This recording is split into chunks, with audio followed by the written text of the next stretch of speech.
Hello everyone. आज की इस क्लास में जनांकिकीय, जनगणना और जनसंख्या से संबंधित प्रश्नों को कराया जाएगा। प्रश्नों की संख्या 30 रहने वाली है। आप में से जितने भी लोग नेट, जेआरएफ, पीजीटी, जीआईसी या फिर असिस्टेंट प्रोफेसर एग्जाम की तैयारी कर रहे हैं, वे सभी इस चैनल के साथ जुड़कर यहाँ से अपनी स्टडी को कंप्लीट कर सकते हैं।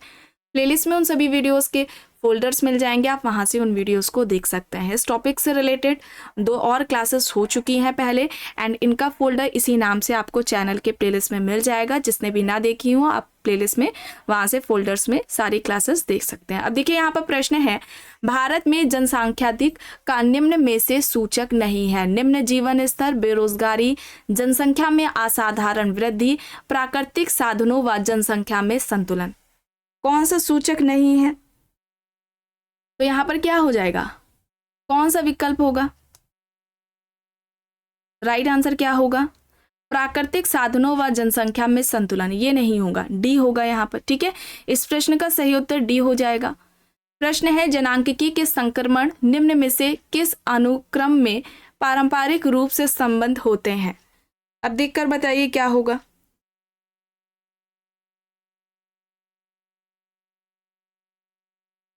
उच्च प्रजननता उच्च मृत्यु संख्या से निम्न मृत्यु संख्या तथा निम्न प्रजननता तक, जिसमें बाद वाला क्या होता है? पिछड़ जाता है। ठीक है, तो यहाँ पर क्या होगा? सी सही होगा। एंड ये प्रश्न कई बार नेट के पेपर में पूछा जा चुका है। प्रश्न है, वह सिद्धांत जो जनसंख्या में वृद्धि को विकास के चरणों से जोड़ता है, इसे किस नाम से जाना जाता है? धन का प्रवाह सिद्धांत, माल्थस का सिद्धांत, जनसंख्या संक्रमण का सिद्धांत या फिर सामाजिक कोशिका का सिद्धांत? ऐसा सिद्धांत जो जनसंख्या में वृद्धि को विकास के चरणों से जोड़ता है, ये बताना है। इनमें से कौन है वो? जनसंख्या में वृद्धि को विकास के चरणों से जोड़ता है या अवस्था से जोड़ता है, इनमें से कौन सा है वो? जनसंख्या का संक्रमण सिद्धांत है। ठीक है, सी यहाँ पर सही हो जाएगा। ऑप्शन सी यहाँ पर राइट है। प्रश्न है, वह पारिभाषिक शब्द जो जनसंख्या, संसाधन और पर्यावरण से संबंधित है, इसे सामान्यतः किस रूप में जाना जाता है? जनसंख्या विस्फोट, जनांकिकीय संक्रमण, सतत विकास, अनियमित विकास। क्या हो जाएगा? जनसंख्या विस्फोट होगा, जनांकिकीय संक्रमण होगा, सतत विकास होगा या फिर अनियमित विकास होगा? क्या कहेंगे हम? सतत विकास। ठीक है, सतत विकास कहेंगे। सी यहाँ पर सही होगा। प्रश्न है, 2011 की जनगणना के अनुसार भारतवर्ष में महिला साक्षरता दर क्या है? 2011 की जनगणना के अनुसार भारत में महिला साक्षरता की दर क्या है, ये बताना है। तो यहाँ पर 65.46% हो जाएगा। ठीक है, बी यहाँ पर इस प्रश्न का सही उत्तर होगा। प्रश्न है, माल्थस द्वारा प्रतिपादित जनसंख्या के सिद्धांत में निम्न में से कौन सी अवधारणा सम्मिलित नहीं है? अंगणितीय वृद्धि, सकारात्मक रोध, स्थिर जनसंख्या या फिर निवारक रोध? माल्थस ने जो जनसंख्या का सिद्धांत दिया था, उनमें इनमें से किसकी बात माल्थस के द्वारा नहीं की गई है? देखिए, अंगणितीय वृद्धि की बात की है, सकारात्मक रोध की बात की है, निवारक प्रतिरोध की भी बात की, स्थिर जनसंख्या की बात इन्होंने नहीं की थी। तो सी होगा यहाँ पर सही। निम्न में से किसने अनुकूलतम जनसंख्या का सिद्धांत दिया है? सैडलर, थॉमस, डबलडे, एडविन कैनन या फिर इनमें से कोई नहीं? अनुकूलतम जनसंख्या का सिद्धांत किसके द्वारा दिया गया है? एडविन कैनन के द्वारा दिया गया है। ठीक है, एडविन कैनन, यानी कि सी यहाँ पर इस प्रश्न का सही उत्तर होगा। 2011 की भारत की जनगणना के लिए निम्न में से कौन सा आदर्श वाक्य उपयोग किया गया था? Our future, our country, our census, people of India, our census, our future. 2011 की जो भारत की जनगणना हुई थी, उसमें जो आदर्श वाक्य था वह कौन सा है, ये बताना है। क्या था? Our census, our future. डी यहाँ पर सही होगा। ठीक है, क्या होगा? डी यहाँ पर राइट आंसर होगा। प्रश्न है, निम्न में से कौन सा संयोजक आर्थिक विकास से संबंधित विशिष्ट जनसांख्यिकीय संक्रमण का सही अनुक्रम दर्शाता है? देखिए, उच्च जन्म दर का उच्च मृत्यु दर से, निम्न जन्म दर का निम्न मृत्यु दर से, उच्च जन्म दर का निम्न मृत्यु दर से, ये यहाँ पर दिया गया है। सही अनुक्रम की बात बतानी है। ऑप्शंस देखकर बताइए क्या होगा सही यहाँ पर, कौन सा सही होगा, फर्स्ट, थर्ड एंड सेकेंड। ठीक है, बी यहाँ पर सही हो जाएगा। ऑप्शन बी यहाँ पर इस प्रश्न का सही उत्तर होगा। प्रश्न है, जनसंख्या वृद्धि के स्वरूप में एक दीर्घ कालावधि में घटित क्रमिक परिवर्तन को क्या कहते हैं। ऑप्शंस देख लीजिए, जनांकिकीय संक्रमण, जनसंख्या विस्फोट, जनांकिकीय गत्यात्मकता, जनांकिकीय रूपांतरण। जनसंख्या वृद्धि के स्वरूप में एक दीर्घ कालावधि में घटित क्रमिक परिवर्तन को क्या कहा जाता है, क्या कहा जाएगा उसे, जनांकिकीय संक्रमण कहा जाएगा। ठीक है, जनांकिकीय संक्रमण कहा जाएगा, यानी कि ऑप्शन ए यहाँ पर इस प्रश्न का सही उत्तर हो जाएगा। प्रश्न है, स्थायी जनसंख्या संरचना के लिए निम्न में से एक प्रक्रिया का चयन करें। बढ़ती हुई जन्म दर और स्थिर मृत्यु दर, घटती हुई जन्म दर और बढ़ती हुई मृत्यु दर, स्थिर जन्म दर और मृत्यु दर, स्थिर जन्म दर और घटती हुई मृत्यु दर। प्रश्न ध्यान से देखिए, स्थायी जनसंख्या संरचना के लिए एक प्रक्रिया का चयन करना है, इनमें से क्या होगा, पढ़ने ही से समझ में आ रहा है, स्थिर जन्म दर और स्थिर मृत्यु दर होगा। ठीक है, सी यहाँ पर इस प्रश्न का सही उत्तर हो जाएगा। प्रश्न है, वर्तमान में भारत की जनसंख्या वृद्धि निम्न में से किस दौर से गुजर रही है। स्थिर जनसंख्या, सतत वृद्धि, तीव्र उच्च विकास, निश्चित रूप से गिरने की प्रवृत्ति के साथ उच्च वृद्धि दर। क्या हो जाएगा, वर्तमान में भारत की जनसंख्या वृद्धि निम्न में से किस दौर से गुजर रही है। निश्चित रूप से गिरने की प्रवृत्ति के साथ उच्च वृद्धि दर। ठीक है, डी यहाँ पर सही हो जाएगा। प्रश्न है, जनसंख्या बढ़ने का भारत में मुख्य क्या कारण है। मृत्यु दर में कमी, आर्थिक प्रगति, कम आयु में विवाह, जन्म दर में वृद्धि। जनसंख्या बढ़ने का भारत में मुख्य कारण क्या है, इनमें से मृत्यु दर में कमी है। ठीक है, मृत्यु दर में कमी है, यानी कि ऑप्शन ए हो जाएगा यहाँ पर सही। प्रश्न है, माल्थस के अनुसार जनसंख्या नियंत्रण का सर्वाधिक प्रभावकारी उपाय निम्न में से कौन सा है। युद्ध, विपत्ति, जन्म नियंत्रण, अनैतिक व्यवहार। यहाँ पर है ऑप्शंस। माल्थस के अनुसार जनसंख्या नियंत्रण का सर्वाधिक प्रभावकारी उपाय इनमें से कौन सा है, क्या हो जाएगा, जन्म नियंत्रण होगा। ठीक है, जन्म नियंत्रण होगा, यानी कि सी यहाँ पर सही होगा। माल्थस के जनसंख्या सिद्धांत के अनुसार जनसंख्या में वृद्धि होती है ज्यामितीय क्रम में, अंगणितीय क्रम में, हरात्मक क्रम में, या फिर इनमें से कोई नहीं। किस क्रम में होती है जनसंख्या की वृद्धि, ज्यामितीय क्रम में, यानी कि ऑप्शन ए हो जाएगा यहाँ पर सही। निम्न में से कौन सा जनसंख्या की जनांकिकीय विशेषताओं का हिस्सा नहीं है। देखिए ऑप्शंस में जनसंख्या का घनत्व, रहन सहन का स्तर, लिंगानुपात, ग्रामीण शहरी जनसंख्या यहाँ पर दिया गया है।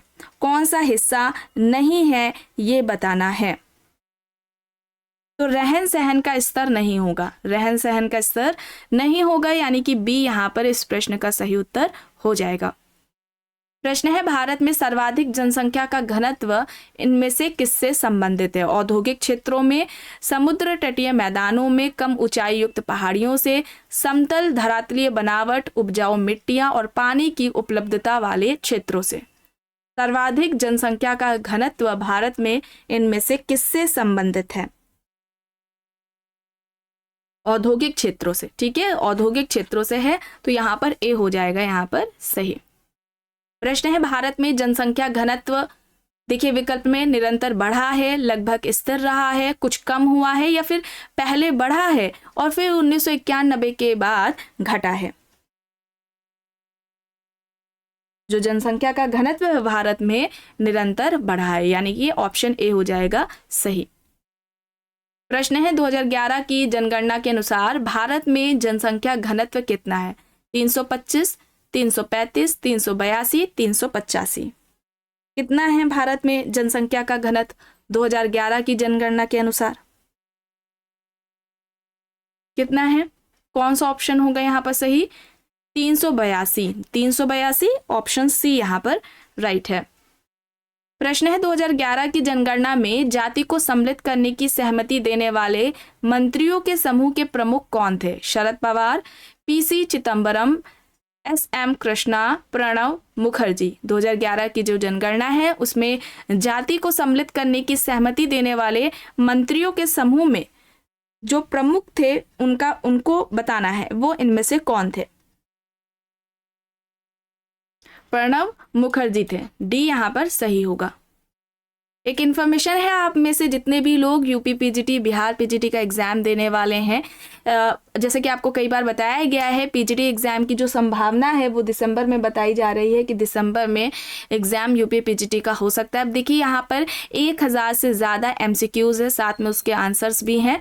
1000 से ज़्यादा एमसीक्यूज़ है और कुछ इंपॉर्टेंट टॉपिक्स के नोट्स प्रोवाइड कराए जा रहे हैं। ये सभी आपको पीडीएफ फॉर्मेट में 199 में मिल रहे हैं। ठीक है, ये अभी 20 सितंबर तक आपको 199 में मिलेंगे। इसके बाद इसकी जो फीस होगी वो बढ़ा दी जाएगी। यहाँ पर जो पेमेंट प्रोसेस है वो क्या दिया गया है, यहाँ पर यूपीआई आईडी दी गई है, इस पे आपको पेमेंट करना है। उसका स्क्रीनशॉट इस व्हाट्सएप नंबर पर देना है। व्हाट्सएप नंबर क्या है? 790-555-3851। इस पर आपको स्क्रीनशॉट सेंड करना है और इसी नंबर से आपको पीडीएफ का जो पीडीएफ है और नोट्स का जो है ये सभी आपको दे दिया जाएगा। ठीक है, और भी कोई इन्फॉर्मेशन है कोई रिलेटेड तो आप इसी नंबर पर मैसेज करके पूछ सकते हैं। एंड ये सेकंड यहाँ पर देखिए क्या है, जो समाजशास्त्री विचारक हैं, ठीक है, ये सभी समाजशास्त्र संबंधित सभी परीक्षाओं के लिए है। ठीक है, केवल यूपी पीजीटी, बिहार पीजीटी के लिए नहीं है, सभी परीक्षाओं से संबंधित है जो कि समाजशास्त्र हैं। अब देखिए यहाँ पर थिंकर्स दिए गए हैं, इनमें अगस्त कॉम्ट हैं, Herbert Spencer, Karl Marx, Emile Durkheim, Max Weber, Talcott Parsons, Shri Aurobindo, Mahatma Gandhi, Radha Kamal Mukherjee और भगवान दास, ये सभी थिंकर्स हैं।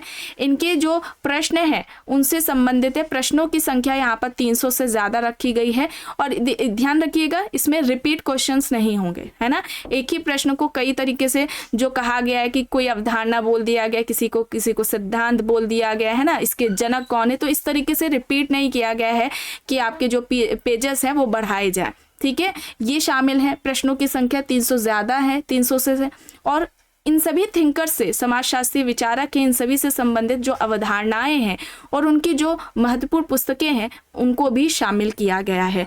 अब ये सभी आपको 150 में मिल रहा है। अभी कितने का मिल रहा है? 150 का मिल रहा है।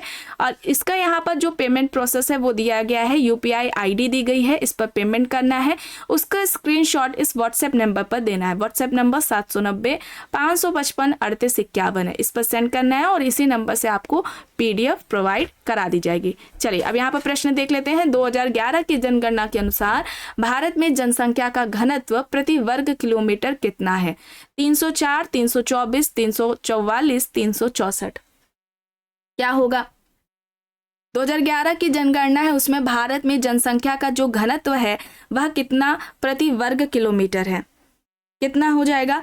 324 प्रति वर्ग किलोमीटर है, 324 होगा। बी यहाँ पर इस प्रश्न का सही उत्तर होगा।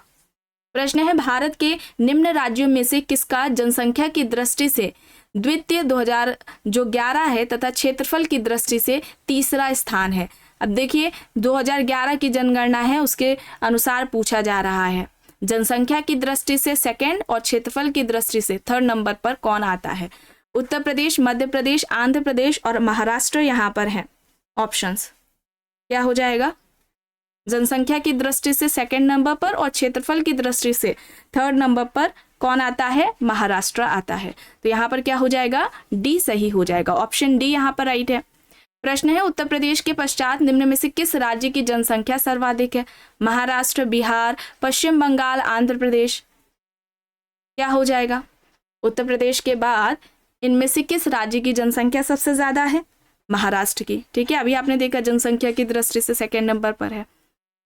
प्रश्न है, 2011 की अंतिम जनगणना के अनुसार जनसंख्या को दृष्टि में रखते हुए निम्न राज्यों को अवरोही क्रम में प्रस्तुत करना है। बताइए क्या होगा? ये आपको इससे पहले वाली जो क्लास हुई थी उसमें बताया गया था। टॉप 5 स्टेट्स कौन कौन से हैं?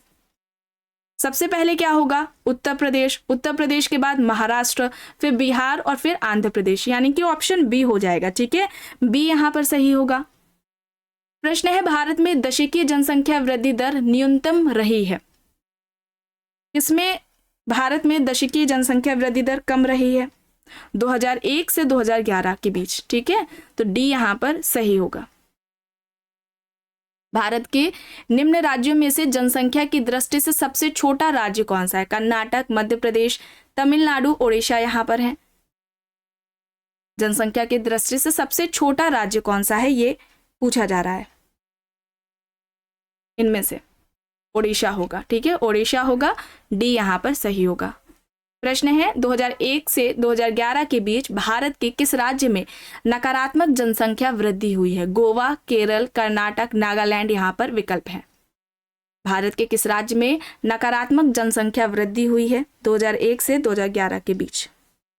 नागालैंड में, ठीक है, नागालैंड होगा, डी यहाँ पर सही होगा। भारत में जनसंख्या की उच्चतम वृद्धि रही है 1961 से 1971 के दौरान, 1971 से 1981 के दौरान, 1981 से 1991 के दौरान, या फिर 1991 से 2001 के दौरान। जनसंख्या की उच्चतम वृद्धि पूछी जा रही है, कब देखने को मिली? 1961 से 1971 के बीच में, तो यानी कि ऑप्शन ए होगा यहाँ पर सही। प्रश्न है जनसंख्या के संदर्भ में निम्न वर्षों में से किसको महान विभाजन का वर्ष कहा गया, जिसके पश्चात भारत की जनसंख्या में निरंतर तथा त्वरित वृद्धि दर्ज की गई? 1911, 1921, 1941, 1951। क्या होगा? भारत की जनसंख्या में निरंतर तथा त्वरित वृद्धि दर्ज की गई है, किसे महान विभाजन का वर्ष कहा गया? इसे कौन सा होगा? 1921, ठीक है, 1921 होगा, बी यहाँ पर सही होगा। और आखिरी प्रश्न है भारत में निम्न राज्यों में उच्च से निम्न जनसंख्या घनत्व का 2011 की जनगणना के अनुसार सही क्रम बताना है, कौन सा है? क्या हो जाएगा? देखिए, निम्न जनसंख्या घनत्व के बारे में पूछा जा रहा है, तो बिहार, पंजाब, झारखंड और उत्तराखंड होगा, ठीक है। उच्च से निम्न, ठीक है, उच्च से निम्न जनसंख्या का घनत्व है बिहार, फिर पंजाब, झारखंड और उत्तराखंड, यानी कि सी यहाँ पर इस प्रश्न का सही उत्तर हो जाएगा। तो आज की क्लास में बस इतना ही। आई होप ये आपको पसंद आई होगी। अगर पसंद आई है तो प्लीज़ लाइक करिएगा, कमेंट करके ज़रूर बताइएगा। चैनल पर अगर आप नए हैं तो चैनल को भी ज़रूर सब्सक्राइब कर लीजिएगा, एंड इस वीडियो को जितना हो सके ज़्यादा से ज़्यादा लोगों के साथ शेयर भी ज़रूर करिएगा।